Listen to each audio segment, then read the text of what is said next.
नाजरीन, आप देख रहे हैं रियासत आंध्र प्रदेश का मशहूर व मकबूल यूट्यूब चैनल बज़्म आईना वकील साहब पोस्ट। सैयद कुदरतुल्लाह क़ादरी वकील साहब फिर एक नए पोस्ट के साथ आपके रूबरू हाजिर है।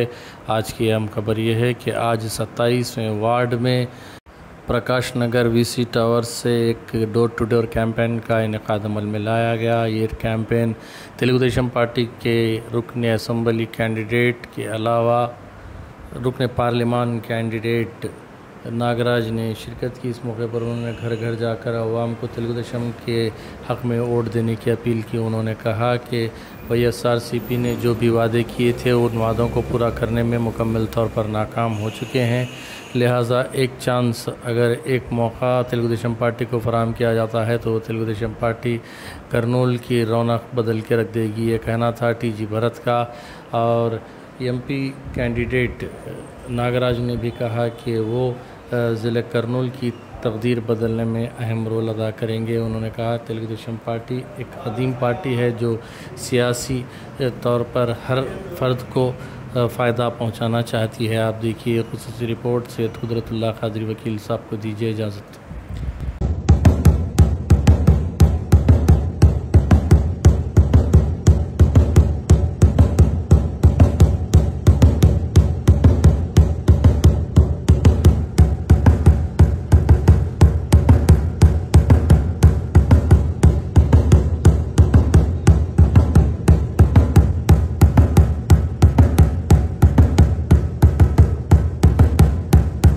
ఏం తెలుస్తుందమ్మా కర్నూలు పైన? ఏం ప్రేమ ఉంటుంది కర్నూలు వాళ్ళ పైన? ఏం పరిచయాలు ఉంటాయి? నాకు ఎక్కడ పోయినా ఏదో రకంగా పరిచయాలు, ఫ్రెండ్స్, మేము చేసిన కార్యక్రమాలు, సేవా కార్యక్రమాలు, ఎక్కడ పైన ఏ వీధిలో పైన మా మార్క్ అనేది ఉంటుంది. సో మీరు గమనించండి అనేది నేను ఒకటి ఆలోచన చేసి, అందరికి దేవుడు ఆలోచన శక్తి ఇచ్చాడు. ఒక 10 నిమిషాలు ఆలోచించి మన ఫ్యూచర్ ఎట్లుంటుంది అని ఆలోచించి ఓటేయాల్సిందిగా రిక్వెస్ట్ చేస్తున్నా. సైకిల్ గుర్తుకు వేయాలమ్మా.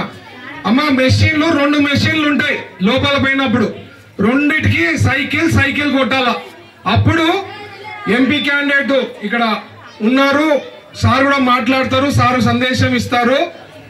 నేను గెలిస్తే రేపు 6 గ్యారంటీలు నేను ఏదైతే హామీ ఇచ్చానో చేసేదానికి అవకాశం ఉంటుంది. ఈ 6 గ్యారంటీలు కానీ నేను 5 ఏళ్లలో చేయకపోతే మీరు ఓటు వేద్దండి 29లో. నేను కూడా రాజకీయాల నుంచి కూడా తప్పుకుంటాను అంటున్నా. ఇంతకన్నా హామీ ఏ నాయకుడు ఇస్తాడమ్మా చెప్పండి? ఆలోచన చేయండి. మిగతా వాళ్ళంతా వచ్చేవాళ్ళు దోచుకునేకి వస్తారు, కమిషన్లు కొడతారు, భూ కబ్జాలు చేస్తారు, ఎన్నో చేశారమ్మా. మీరు చూస్తా పోతే వచ్చే వాళ్ళంతా గమనించండి ఎట్లా వాళ్ళు ఉన్నారు.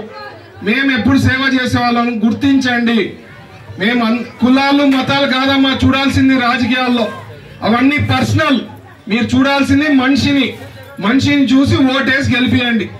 మీ భవిష్యత్తు బాగుంటుంది, పిల్లలకు ఉద్యోగాలు వస్తాయి. వాళ్ళవి జీవితాలు నాశనం చేయొద్దండి అమ్మా. పిల్లలు డిగ్రీలు PGలు చదివి బాధలు పడుతున్నారు, ఈ ఉద్యోగాలు లేక విలవిలా ఆడిపోతున్నారు వాళ్ళు. ఎందుకంటే వాలంటీర్ ఉద్యోగం అని తప్ప ఇంకేమి లే. పోనీ ఆ వాలంటీర్ ఉద్యోగం ఎంతమ్మా? 5,000. ఏమొస్తుందమ్మా 5,000లో ఈ కాలంలో చెప్పండి? ఏమైనా బతకగలుగుతామా 5,000తో? ఒక ఫ్యామిలీ ఏమైనా బతకగలుగుతుందా? ఏమీ లేదు. వాళ్ళకి ఎట్లా మైండ్ ఖరాబ్ చేశారంటే వాలంటీర్ ఉద్యోగం ఉంది అంటే వాళ్ళు ఒక IPS IAS అట్లా ఆలోచన పోయినారు వాళ్ళు. 5,000 వస్తుందంటే 5 లక్షల సంపాదన అనుకుంటున్నారు వాళ్ళు. సో మీరంతా గమనించండి. ఇప్పుడుండే ప్రభుత్వం ఓన్లీ గాలి మాటలే. అందుకనే దేవుడు కూడా వాళ్ళకి గుర్తిచ్చాడు. గాలి మాటలు మాట్లాడతారు కాబట్టి ఫ్యాన్ గుర్తిచ్చాడు. మేము కష్టపడే వాళ్ళం కాబట్టి మాకు సైకిల్ గుర్తిచ్చాడు దేవుడు. మేము ఎప్పుడైనా సైకిల్ అంటే తెలుసు కదా, కష్టజీవులము, కష్టపడే వాళ్ళం. మా చంద్రబాబు గారు వచ్చి విజనరీ లీడర్. పక్కన హైదరాబాద్ చూడండి, ఈ రోజు హైదరాబాద్ అంత ఎత్తు ఎదిగిందంటే ఓన్లీ చంద్రబాబు గారి నుంచే. అట్లాంటి నాయకత్వం కింద మేము అందరు పనిచేస్తున్నాం. రేపు మన రాష్ట్రాన్ని అభివృద్ధి చెందాలంటే, రాష్ట్రాన్ని నంబర్ 1 ప్లేస్ లో తీసుకోవాలంటే ఒక చంద్రబాబు గారితోనే సాధ్యం.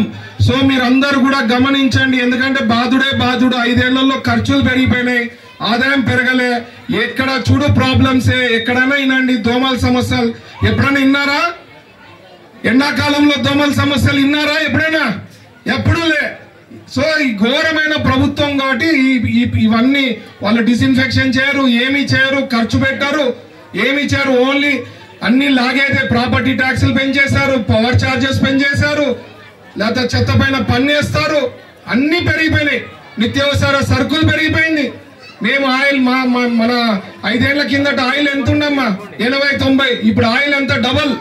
సో అన్ని ఖర్చులు పెరిగిపోయినాయి. అందుకనే మంచి ప్రభుత్వము, మంచి నాయకత్వం అనేది చాలా ఇంపార్టెంట్. మీ ఓటు హక్కును సరిగ్గా వాడుకోవాలనేదే రిక్వెస్ట్ చేస్తున్నా. సైకిల్ కి ఓటేసి గెలిపియండి. Thank you. జై. వాస్తవంగా చెప్పాలంటే కూడా అవతల వైసీపీ అభ్యర్థి నిలబడినటువంటి అభ్యర్థి కుల మతాలకు అతీతంగా మీరు చూడొద్దని దయచేసి. ఎందుకంటే ఒక ఐఏఎస్ పదవిని రాజీనామా చేసి రాజకీయాలకు రావాలంటే ఒక్కసారి మీరు నిజంగా గుండె మీద చేసుకుని ఆలోచించండమ్మా.